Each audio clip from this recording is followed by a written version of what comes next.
So you're writing a story, whether that's a novel, a screenplay, a short story, a D&D campaign, a video game, whatever it is you're writing, you've got a story world and you want to make it more interesting and more compelling, richer, fuller, more realistic, feeling to your audience like it's more lived in. One of the elements that you should consider about writing is time and temporal periodicity. What I mean by temporal periodicity is periods and recurring events throughout time in your story world. Everything in nature, all the animals, all the plants, people, the physical world itself has these ebbs and flows, just like the tides. We can't be 100% all the time or 0% all the time. We fall asleep, we wake back up. Animals have seasons where they put on weight or lose weight for hibernation, mating seasons or feeding seasons, migrations from north to south or vice versa. Plants have seasons. They know when to drop their leaves or when to regrow. And all of these things are elements in our world that are common touch points that we can understand to make a fictional world, our story worlds, feel more realistic. And we see a lot of the fictional stories that we're accustomed to haven't given a lot of thought to this. Now, I love Star Trek to death. Before anyone accuses me of picking on Star Trek, let's use them as an example because they're relatively flat. When we think about a Star Trek episode, it's going to have a scene that opens on the bridge and the regular cast and crew are there. All the captains and navigators and all of the people who we expect to be there. No one is coming on shift or leaving shift. No one's waking up and coming in with a cup of coffee going, good morning, guys. I guess I'm taking over. You can head out. Because their stories are more about the plot and less about the story world itself. But we want to write really rich story worlds that feel lived in and feel realistic to our audiences. So if we're thinking about this periodicity of time, these sort of ebbs and flows throughout time, these highs and lows, when things come and go, we can divide them up into two big categories, right? We have man-made and we have naturally occurring. And naturally occurring is probably the easier one to think about. So naturally occurring periodicity on our own place in our own world, whether you're writing science fiction or fantasy or other kinds of fiction, your worlds may look very different than our worlds. So let's think about some of the periodicity of our worlds. We have seasons from axial tilt, right? Summer, winter, fall, spring. We've got daytime, nighttime, twilight. Those combine in more rich ways with the local flora and fauna. Your crops might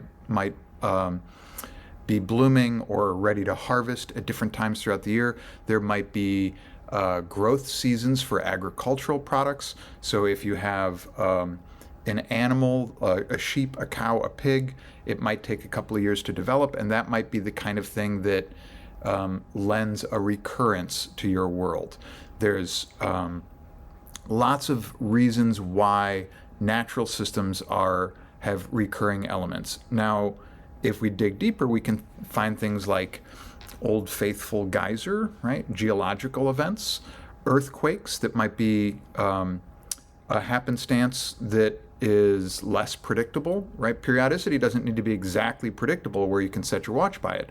So there's hurricane season or typhoon season. That doesn't necessarily mean you can tell on what date there's going to be a hurricane or a tornado or a storm, but it does tell you there's going to be more of them during that time. Or just the weather itself. Some days the weather is brighter versus overcast. Some days it's rainy versus hot. Those types of changes are often not seen in fiction. Sometimes they play a major role.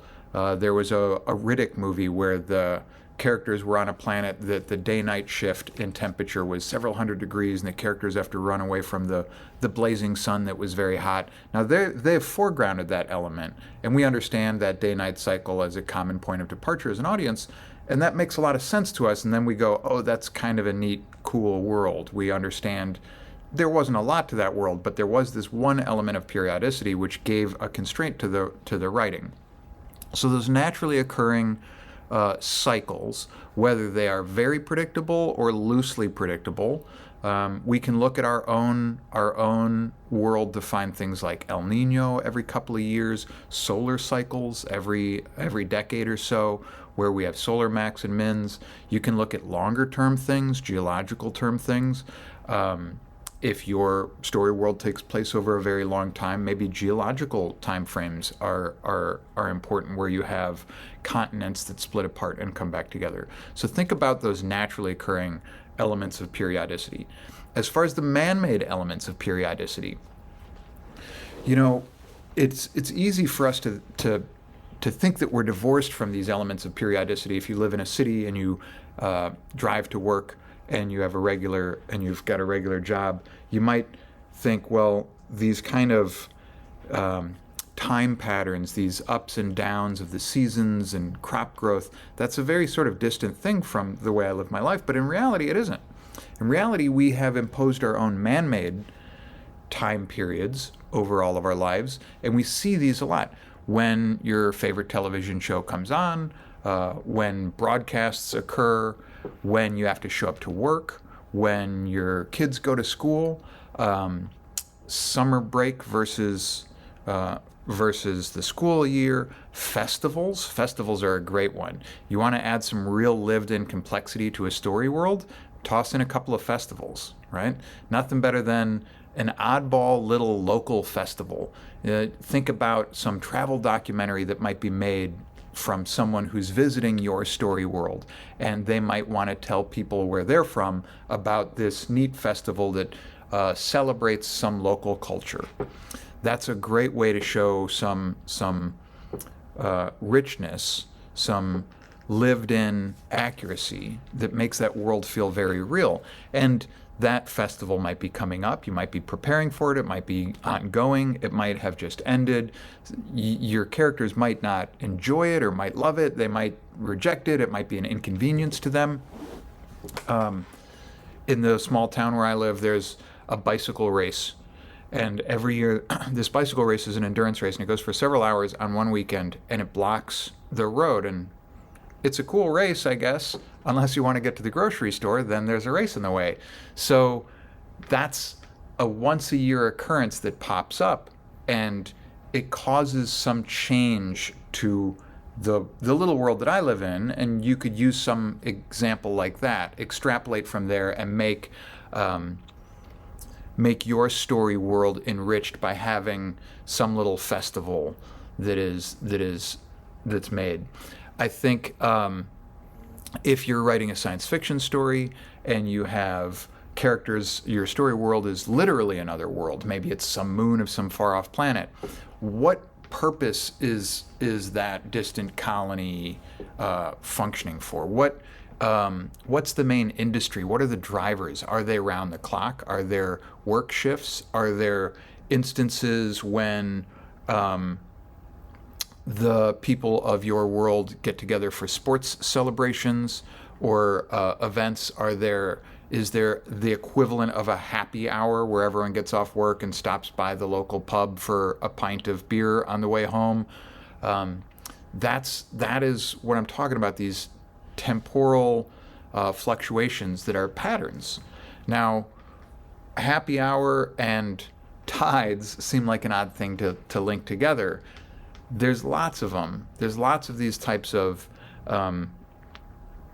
ebbs and flows, ups and downs in what we do throughout our days, our weeks, our months, our years, even how we tell time itself. One of the more interesting ideas in science fiction that I've come across is the idea of a gravity train. Now, a gravity train is the idea of, if you have a planet that doesn't have a magma center like Earth, if you had a solid moon or planet or whatever, and you drilled a hole through it, you could put rails in that and jump on a train, and you would fall through towards the center and then slow down as you get to the other side.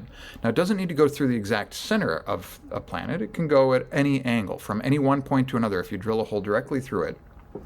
And weirdly, the math works out that it takes the exact same amount of time, no matter how long or short the distance between those points are. So if you drill a tunnel that's a perfectly straight line between New York and London, it would take a very shallow approach through the planet. Or if you went from New York to Shanghai, it would take a steeper approach and go through more. You'd build up more speed and slow down at a more rapid rate, but ultimately it would end up taking the same amount of time. And that's just governed by the size and density of the planet. If your story world had some mass transit system like this. On Earth, it's something like 40 minutes, or a planet the size of Earth. You can't do it with Earth because our planet's liquid on the inside. Um, and everyone was riding the train from one place on Earth to another. You jump on the train in London, you can get to New York in 40 minutes. No matter where you are, it's 40 minutes. Every piece of media would be something revolving around 40 minutes. Every episode of every TV show, every audiobook that those commuters are listening to would have chapters broken down by 40 minutes because it would be so common to have a 40-minute commute. A 40-minute commute would be a driver of media. So 40 minutes would become a known length of time that people would use to develop consumable goods for people. Your lunch break would be a 40-minute thing. Your TV shows would be 40 minutes. The talk shows, the radio broadcast programs would all be based around that sort of naturally occurring time event. Back in the days of broadcast television, we had 30-minute blocks. That was sort of arbitrary. It could have been anything. But those are important for when the news comes on at 6 o'clock or 9 o'clock, or the nightly news, the morning radio shows on your commute. Those are instances that are entirely man-made, that are social constructs that have to do with these time periods. So as you write your story worlds, as you're thinking about these, if it's a fantasy world that takes place without a lot of technology, you might be looking more on the natural side of things, but don't neglect those cultural and social things. There's no reason why a story world that looks more like a Tolkien dwarves living in great big mines might not have, there's no reason why they wouldn't have festivals, why they wouldn't have harvest seasons, why they wouldn't relate to the seasons just as much as any other in social constructs, in man-made ways as well. So don't just look at the natural, or neglect the natural ones. Think about those social impositions of time.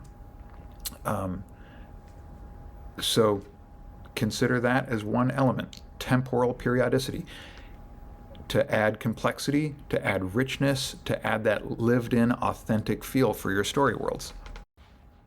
If you have any more examples of temporal periodicity or ebbs and flows, changes throughout time, highs and lows, instances when our characters in our story world will experience something a little bit different than the previous day, the previous week, the previous month, please share it. Put it in the comments below. I love to hear those kinds of things. The more we can increase this conversation, the better all of our writing will be. Thank you very much.